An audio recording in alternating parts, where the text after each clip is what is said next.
Hello and welcome. And this next chapter of 1 Operation Joker, Volume 2, which is going to be Chapter 10, is imminently, completely, 100% a relatable experience for, I think, a lot of people. It's basically about how you can't get away from responsibility. No matter how much you might want to, no matter how well prepared you think you are for somebody else to take it on, it's always going to come back and get you. And I think that's pretty relatable. Anybody that's had a kid or been in a situation where you've had to take care of somebody else's pet, for example, or even your own pet, I guess, if it's like a particularly like egregiously needy pet, like my Phantom was, or somebody who's had like an on-call job responsibility where you're never really off the clock. I think it's relatable to anybody in that category, but especially to kids or people with kids, I guess is how I should phrase that. So let me get here. So what do we got? We got the Joker preparing. Sometimes, always got to have, or something you always got to have if you're gonna survive in Gotham. Self-defense, security guards. Nope, nothing like that. It's a sense of humor. And look at him, man. He's like super prepping. Extra outfit, pajamas, spare diapers, wipes, hand towel. He's getting everything together. He puts the cute little cap on the little baby right there who's just frankly loving it. Look at that. Look at that adorable little face. He's loving the attention, loving having that little snug cap on his head. Too cute. And so, what is the big deal here? Joker is taking the kid out. He's going to daycare.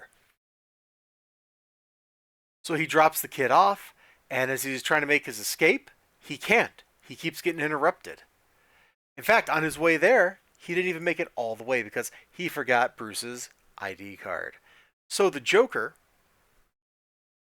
is running into that very common everyday malady of, hey, wait, did I forget something? We've all been there. We can all relate to, hey, wait, did I forget something? And in his case, he did. He had to go back and get it. And just kind of seeing his reactions to this. Like, look at this little panic, hurry, hurry, hurry, right there, right? And he's hurrying just as fast as he was on his way there. Sure, there's a little less mad cackling down here, but he's still doing it. Watching the Joker go through these kind of boring, prosaic, everyday things is a hoot. Now, of course, why is the Joker doing this? Because he wants to get back to work, where work is the Joker committing crimes. So here's his return to form. He's built a giant cake, strapped up like the entire Gotham Police Department to the cake, got dynamite. He's filming it. He's ranting. He's raving. Commissioner Gordon's like, I can't believe this. What's going on? And the Joker's like, yeah, I'm going to blow it all up, Commissioner. And of course, the Commissioner's like, Batman's going to stop you, and yada, yada, yada. Joker's like, yeah, sure, Batman is going to swoop in and save the day. And then you know what happens? The Joker gets a call from the daycare. So how do you think that goes down? How do you think the Joker deals with the conflict between his job responsibility, job, i.e., blowing that cake with all the cops up, and how do you think he like deals with that when he's got to deal with the kid? Because he's just spent the previous 9 volumes of this manga, or not volumes, 9 chapters of this manga, putting everything he had into raising the kid, right down to kicking Harley out of the house, then like getting her to help him raise the kid a little bit, at least showing up to a parent-teacher conference.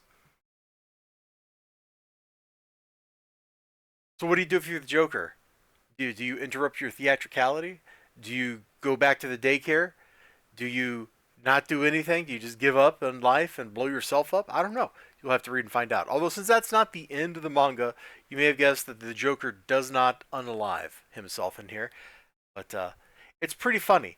His over the top reactions to these very common, everyday kind of problems that a lot of people go through on a regular basis is great. It's a wonderful juxtaposition between a character who is completely insane. I mean, just look at that face. You're going to daycare. And that's the big smiling grin he's got.